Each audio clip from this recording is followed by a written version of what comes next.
Quinta jornada y de revelaciones, por cierto, en este caso, en este juicio que investiga qué fue lo que sucedió con Richard Pereira y este dudoso operativo policial. Hoy se presentó por un lado la doctora Claudia Truzzi, que es parte de la Junta Médica, y hablaba un poco del estado de salud que tiene ahora Richard Pereira, que si bien ya no reviste, digamos, que una oportunidad de complicación, sí ella menciona que existen algunas complicaciones propias de la paraplegia, por ejemplo, algunas infecciones y algunas lesiones que puede desarrollar por el estado en el que se encuentra. Y lo más importante vino justamente después de esta declaración médica y tiene que ver con el licenciado Gustavo Gómez, y él es comisionado la medicina forense del laboratorio forense, digo bien, del Ministerio Público, y él hizo un seguimiento de todos los circuitos cerrados presentados desde el momento en el que Richard se encontraba todavía en la lomitería hasta el momento y en el lugar del disparo. Se hace una especie de análisis y ya tenemos el itinerario que siguieron aquella noche esta comitiva, por así decirlo, porque se iba Richard adelante y lo seguían muy de cerca los efectivos policiales, en este caso el comisario Zárate y así también el suboficial Orihuela en el móvil 45 de la comisaría Cuarta. Arrancaba todo esto, como decíamos, en la lomitería, allí sobre la avenida Quinta. Posteriormente se dirigen hacia Parapití, o mejor dicho, Richard se dirige a Parapití, seguido muy de cerca por esta patrullera que en ningún momento prendió la baliza o las luces de la sirena, para entenderlo de otra forma. Posteriormente a Parapití ellos van a ir hacia lo que es Félix Bogado, ya después bajan por Japón, siempre siguiendo la patrullera a Richard, después van por lo que es 21 proyectadas, Rojas Silva, y terminan en este callejón tan polémico ya de 24 proyectadas, Ipa y Pérez. Y es allí donde, y cuando presenta la declaración este licenciado, que bastante preciso en algunos detalles, va contando algunos puntos que tal vez pocos conocían, y esto ya lo quiero compartir también con ustedes, Marcelo, Aníbal, porque punto número 1, se habla de que en ningún momento estuvo prendida la luz de la baliza, las luces de la sirena. Lo que cuando se habla de un procedimiento regular, cuando se realiza una persecución, siempre está encendida la luz de la sirena. La baliza y la sirena también, para alertar a la persona que está siendo seguida.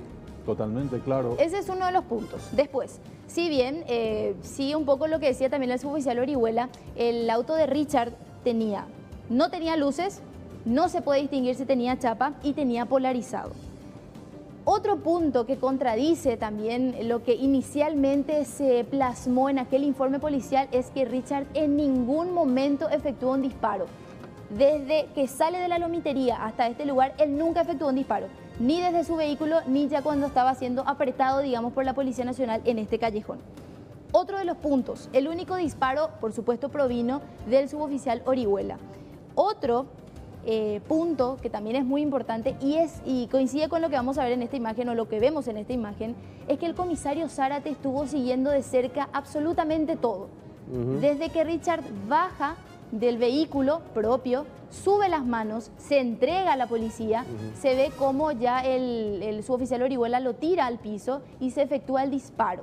Posteriormente lo suben a la carrocería de la patrullera y lo llevan hasta el hospital de Barrio Obrero. Todo esto ocurre en menos de 2 minutos y todo bajo la atenta mirada del comisario Zárate.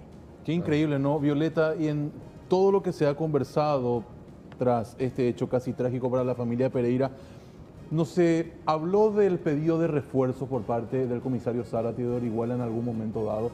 Es decir, ellos no comunicaron a la comisaría lo que estaba ocurriendo, de la supuesta persecución. Y es lo que llama la atención, porque el propio Richard decía, y vamos a escuchar en la nota que ya tenemos en instantes, él decía: yo me percaté de que algo estaba mal cuando pasábamos por diferentes jurisdicciones, diferentes comisarías, y no se pedían refuerzos. Y era siempre la misma persecución, la misma patrullera, el mismo vehículo sin las sirenas prendidas. Eso es lo que llamaba la atención. Otro punto interesante de este circuito cerrado en particular es que no se ve un forcejeo, contradictorio a lo que dice el suboficial Orihuela en su declaración. Claro, porque eso dijo que en el forcejeo se le escapa el tiro. El tiro. No se ve tal forcejeo, y hoy quedó casi que contundentemente, digamos que rebatida esa Y científicamente se demostró en el juicio. Absolutamente. Otro punto que, bueno, como les decía yo, y es lo que más me llama la atención, todo ocurre en menos de 2 minutos. Para ser un poco más precisa, 1 minuto 40, según lo que estuve contabilizando. En 1 minuto 40, Richard baja del vehículo, levanta las manos, se entrega a la policía, se produce digamos que esta agresión, el disparo, y ya posteriormente lo trasladan hasta el hospital de Barrio Obrero. Habla de que Orihuela prácticamente, perdón Aníbal, bajó para ejecutarlo ya a Richard Pereira, porque si bajas en un procedimiento, me imagino yo, después de tanta adrenalina de una supuesta persecución, tratar de reducirlo, de que se identifique, que levante las manos, y me parece que eso va a llevar más de 90 segundos, no del minuto y medio que marca Violeta. Sin Claro, embargo, todo ocurre en ese breve periodo de tiempo. Esa persecución sin advertir a las otras jurisdicciones y bajar y dispararle? ¿Qué pretendían tanto Orihuela como el comisario Zárate? Y ¿Por es lo qué? que es definitivamente lo que llama la atención, y recordemos que una semana atrás se había dado un episodio similar que contaba el propio amigo que ya lo habían requerido porque no tenía los documentos del vehículo Sí, y sí. le habían pedido una coima, Richard se negó a pagar.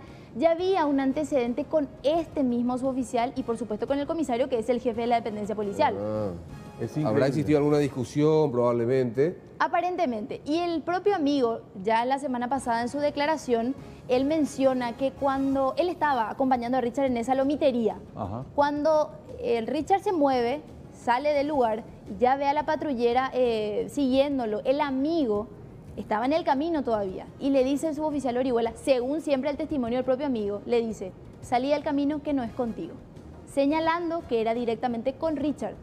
El problema, Una entre cuestión comillas, personal. Qué increíble, Una lo cuestión marcaron personal. ya prácticamente. Por lo menos de Orihuela hacia Richard, ¿no? es lo que dice el amigo. Es lo que dice el amigo. Pero bueno, después de estas revelaciones, y ya vamos a seguir hablando de algunos puntos más, el propio Richard también dio su declaración, como dice Marcelo, siempre tiene algo nuevo que decir, y me llama la atención que cada vez que vamos descubriendo más detalles, se acerca a la versión que él siempre dio. Compartimos la nota con Richard.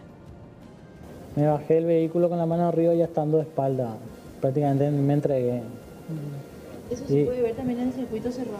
Sí, así mismo. Y en ese interín es donde muy prepotente el suboficial viene y me agarra de la campera y logra sacarme de equilibrio y logro caerme al suelo. ¿Te caes directamente al suelo cuerpo completo, Richard? No. ¿Te caes de rodillas? Me caigo y para no reventarme la cara me atajo con las manos. Obvio. Y en ese momento ya se produce el disparo. Sí, y en ese momento fue donde sentí el disparo y ya. Hoy se pudo ver también imágenes de que media hora después de lo ocurrido, otra patrullera vuelve al lugar del hecho. Gracias, esas imágenes fueron muy importantes, gracias a la gente, a tus propios familiares que buscaron esas imágenes. Y sí, por suerte estuvieron esos grabados, ¿verdad? Se pudo constatar del mal procedimiento que se hizo y de la manera en que intentaron borrar, ¿verdad?, las evidencias. Sí, de la avenida Quinta me vienen siguiendo. Ahí donde vos estabas comiendo lomito, tenemos entendido. Estaba compartiendo con amigos y los primeros minutos sospechaba que me venían siguiendo y luego ya cuando pasé varias comisarías dije acá hay algo mal que no está bien, ¿verdad? Porque es evidente, si ellos pertenecen a una jurisdicción, al pasar por otra zona me imagino que deben de pedir apoyo o algo, ¿verdad? Cosa que no, en ningún momento se ve que llega a aparecer otra patrullera o se constata de algún pedido de apoyo, ¿verdad? Y por eso cuando llegaste al callejón ya te bajaste con las manos en alto. Sí, más que nada fue porque fue el único lugar donde había gente, ¿verdad? Donde había personas. Por eso decidí quedarme ahí.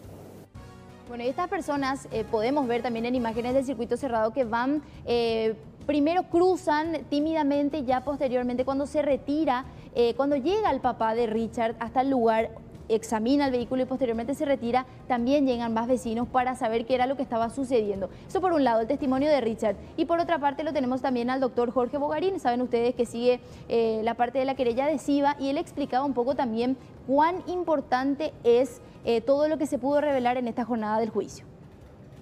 En forma muy contundente y muy científica, el perito Gómez Rambao ha expuesto todas esas circunstancias. Entonces, es un aporte fundamental al caudal probatorio que estamos analizando en este juicio. ¿Se puede apreciar en ese video si hubo o no forcejeo? Porque la defensa habla de que hubo forcejeo de por medio de todo. Bueno, cada uno tiene su apreciación y su consideración de las imágenes. Lo que nosotros hemos podido observar es que el suboficial Johnny Orihuela le toma de la campera y lo tira al suelo. Y esa es nuestra impresión. ¿Y qué forcejeo podía haber si se enfrentaba a dos oficiales de la policía que estaban armados y él estaba desarmado? Y ya se observa que él baja del vehículo y pone las manos en alto. O sea, directamente se entregó a la fuerza policial y eso propició la agresión que finalmente recibió. Pero si no había ninguna resistencia, ninguna resistencia armada como quisieron poner originalmente, bueno, no había ninguna necesidad de sacar el arma y mucho menos disparar. Los partes originales que se demostraron que eran fraguados, que fueron falsos, hablaban de que hubo unos disparos por parte de Richard Pereira cuando se producía el seguimiento, pero en ninguna de las imágenes, en todo el seguimiento que hacen las cámaras, no se visualiza ningún disparo. Cerrando ya este análisis de las cámaras de circuito cerrado, decir que 20 minutos después del disparo llegó nuevamente el suboficial Orihuela a retirar el vehículo y llevarlo a la comisaría, y al mediodía llegaron otros efectivos policiales para analizar y revisar el lugar a ver si no dejaron evidencias. Este es un caso que definitivamente va a marcar un precedente en nuestra historia judicial y policial, por supuesto, aquí en nuestro país. Excelente tarea, Violeta. Está por demás decir que a lo mejor el viernes ya se conoce la sentencia, ¿no? Sí, el viernes es lo que se prevé, al menos teniendo en cuenta el avance de estas jornadas en el juicio.